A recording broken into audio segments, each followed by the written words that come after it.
할렐루야, 사랑하는 반석의 성도 여러분, 9월 26일 아까베 시간이 돌아왔습니다.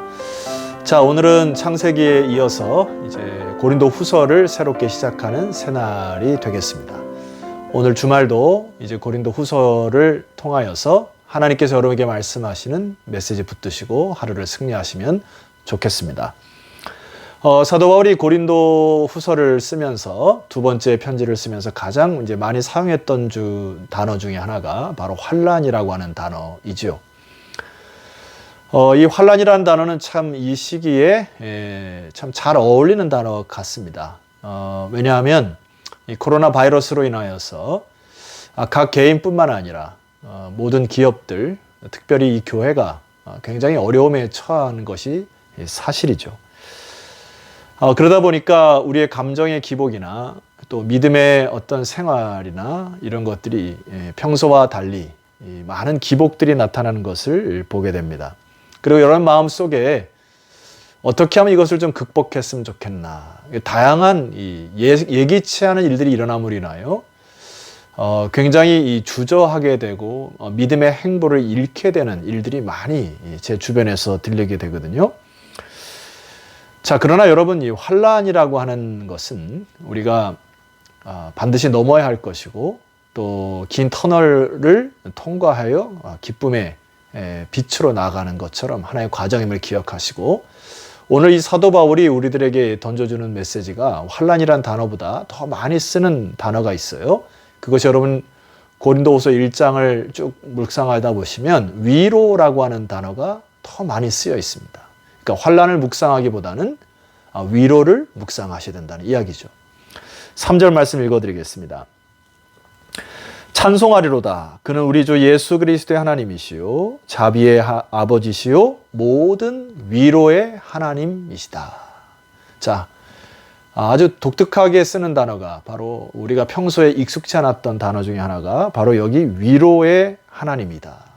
이거를 이제 헬라어를 이제 분석을 하게 되면 이게 이제 합성어가 되어 있습니다. 이 파라라는 전치사와 칼레오, 부른다라는 동사가 합쳐진 단어인데, 옆에서 소리친다, 옆에서 부른다 이런 뜻인데요. 왜 옆에서 소리치고 부를까요? 그건 도우려고 하기 때문에 그런 거예요. 그러니까 위로라고 하는 것은 하나님이 옆에서 도우시겠다. 이게 성령의 역할이거든요. 성령도 파라클레토스라고 한 단어가 옆에서 그를 돕는다 이런 뜻이거든요. 자, 여러분, 이 고린도후서를 묵상하는 가운데 위로의 하나님을 꼭 경험했으면 좋겠습니다. 그래서 오늘 사도 바울은 이 말씀을 그 위로라는 주제로 다각도로 보여주는 것이 바로 오늘 이 1장에 나타난 내용입니다. 자, 우리가 첫 번째로 좀 살펴볼 것이 4절의 말씀인데요. 우리의 모든 환난 중에서, 자, 환난이란 단어를 썼죠. 그런데 하나님은 우리를 위로하시길 원하신다는 것이죠. 그런데 우리로 하여금 하나님께 받는 위로로서 모든 환난 중에 있는 자들을 능히 위로하게 하시는 이시로다. 자, 이 하나의 각도가 무엇인고 하니 이것을 이제 메시지 성경으로 읽어드리면 조금 쉽게 이해가 되겠습니다.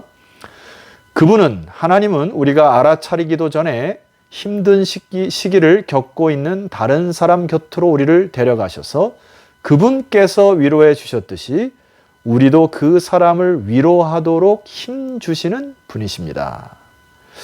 그러니까 위로의 한 방면이 뭐냐면은 하나님이 위로의 힘을 주셔서 참 위로가 필요한 자들에게 그들을 사용하셔서 새롭게 힘을 실어준다.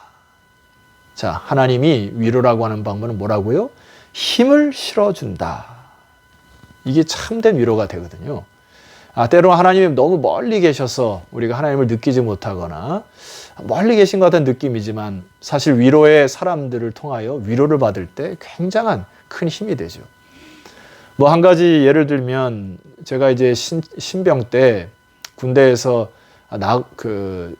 아침에 산악구보를 할 때 굉장히 낙오를 몇 번 했던 적이 있습니다. 얼마나 힘이 들었는지 몰라요.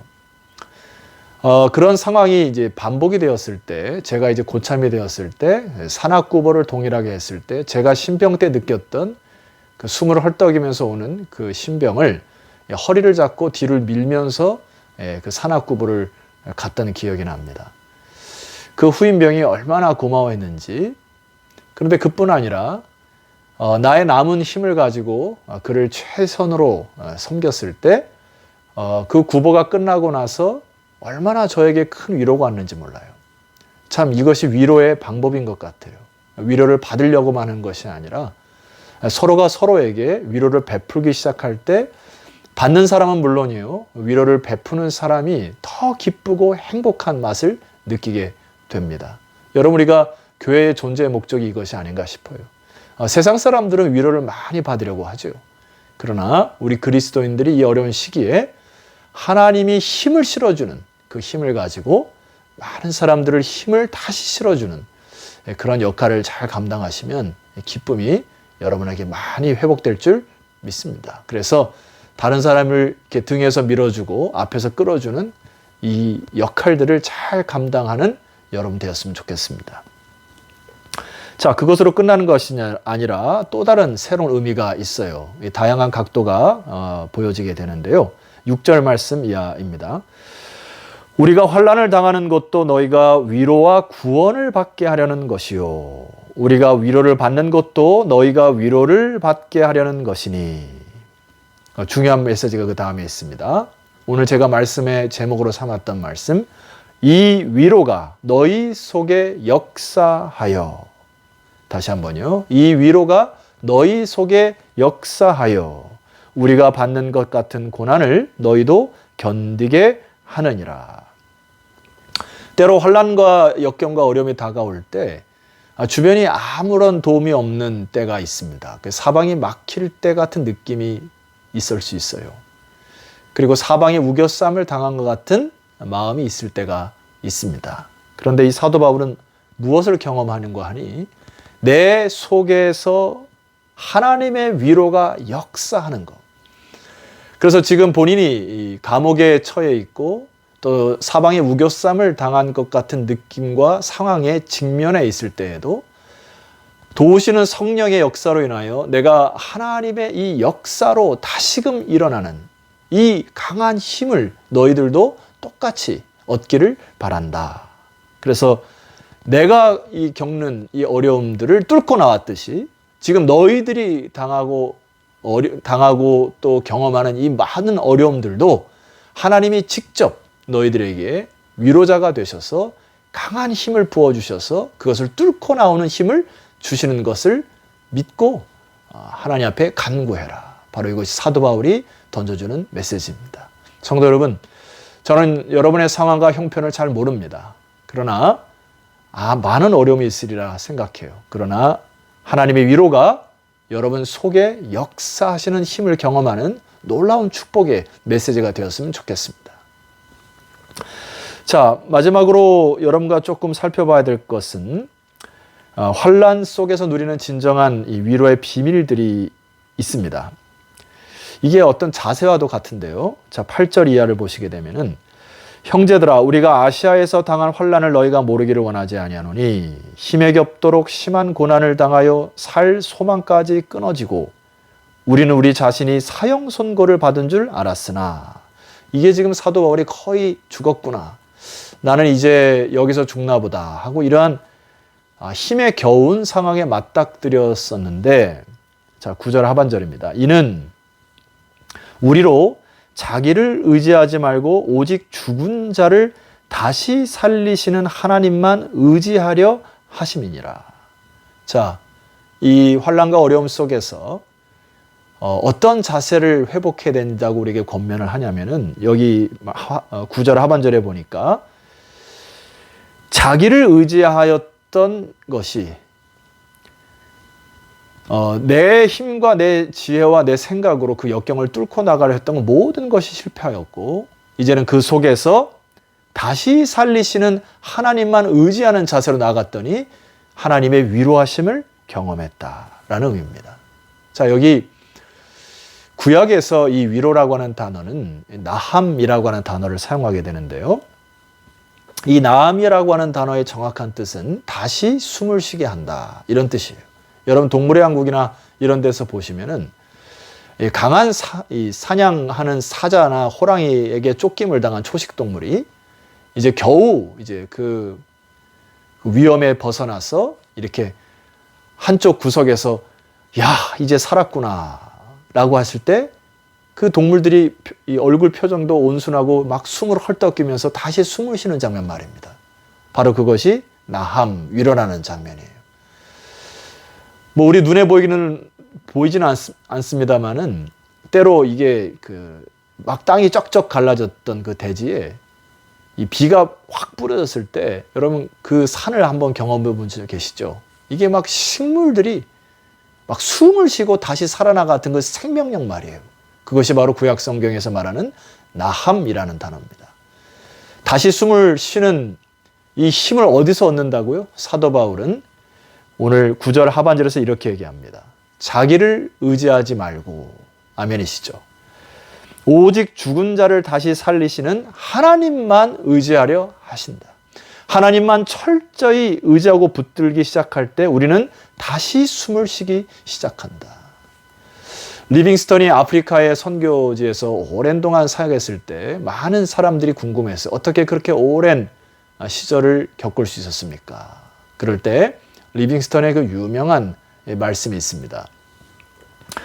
저는 힘들고 어려울 때마다 하나님께서 저에게 주셨던 이 말씀, 마태복음 28장 20절, 세상 끝날까지 내가 너희와 항상 함께 있으리라. 이 말씀을 의지하고 다시 숨을 쉬고 견디고 버텼습니다. 세상 끝날까지 주님께서 저와 여러분과 함께 하시리라 믿습니다. 자, 사도 바울은 오늘 마지막 결론에 이렇게 그 서간에, 편지의 서간에 이렇게 결론을 짓습니다. 11절입니다. 너희도 우리를 위하여 간구함으로 도우라. 자, 고린도후서를 쓰면서 고린도 교회 성도들에게 기도의 사역을 통하여 우리의 사역과 상황이 승리할 수 있도록 지원 사격을 해달라고 부탁을 합니다. 이것이 또 다른 위로의 발판이요, 열매이거든요. 그 이유는 우리가 많은 사람의 기도로 얻은 은사로 말미암아. 자, 혼자 일을 감당할 수가 없다는 얘기입니다. 많은 사람의 기도로 얻은 은사가 나타나기 시작했다. 그래서 그 은사들의 열매를 보고 기도의 지원 사격을 통하여 내 스스로가 환난에서 벗어났을 뿐만 아니라 우리의 상상과 이성을 뛰어넘는 전도의 열매들이 막 보여지기 시작하고 고린도 교회 안에 있는 수많은 은사들, 뭐 기쁨 혹은 예언 혹은 방언, 사랑, 많은 은사들이 기도로 인하여 열매 맺어진 것들이 너희들이 보여지지 않는가. 그래서 또한 그 은사로 말미암아 11절 하반절을 보니까 많은 사람이 우리를 위하여 감사하게 하려 함이니라. 자, 성도 여러분, 위로라고 하는 것은 하나님이 직접 여러분에게 힘을 주시고자 하시는 것을 믿으셔야 합니다. 그래서 너희 속에서 이 하나님의 힘이 역사하여, 그래서 결과로는 이제 여러분들이 그 위로를 받은 것으로 인하여 다른 사람들에게 위로를 베풀기 시작할 때 그 위로가 더 풍성해지고 더 강한 하나님의 나라를 이루어 가실 것입니다. 그리고 중보기도를 통하여 하나님의 많은 은사가 또 위로의 역사가 일어나는 것을 사도 바울이 우리들에게 권면을 합니다. 여러분 부탁합니다. 돌아오는 내일 주일날 여러분들이 예배를 해서 중보하십시오. 그리고 자녀들이 예배를 드릴 때에도 이 메시지, 하나님께 드리는 예배를 통하여 많은 은사들이 일어날 수 있도록 중보해 주십시오. 교회는 목사 혼자 혹은 영적 지도자들 일부가 해가는 것이 아니고 오늘 사도 바울의 고백처럼 여러분들의 기도가 필요합니다. 그래서 함께 이 은사들을 누리고 또 서로가 위로하는 위로 공동체가 되시기를 주의 이름으로 축원드립니다. 내일 거룩한 주일 찾아뵙도록 하겠습니다. 기도드리겠습니다. 하나님 아버지 감사합니다. 사방을 둘러보아도 참 답답한 일들이 많이 일어납니다. 또 주중에는 우리 대한민국의 한 분이 또 북한군에 의해 피격을 당하고 참 어려운 상황 속에 놓여 있지만은 또 코로나로 인하여 많은 사람들이 또 어려움을 겪지만은 위로의 되신 하나님, 모든 위로자 되신 하나님을 바라보고 우리 속에 역사하시는 하나님의 위로를 경험케 하시고 삶의 현장 가운데 서로가 서로를 위하여 나보다 남을 낮게 대접하고 또 서로 배려함으로 인하여 참된 위로의 공동체가 탄생되게 하옵소서. 예수 그리스도의 이름으로 기도드렸사옵나이다. 아멘. 자, 사랑하는 성도 여러분, 내일 거룩한 주일 다시 찾아뵙도록 하겠습니다. 힘들고 어려울지라도 하루하루 말씀으로 이겨나가고 승리하시는 저와 여러분 되었으면 좋겠습니다. 내일 거룩한 주일 찾아뵙도록 하겠습니다.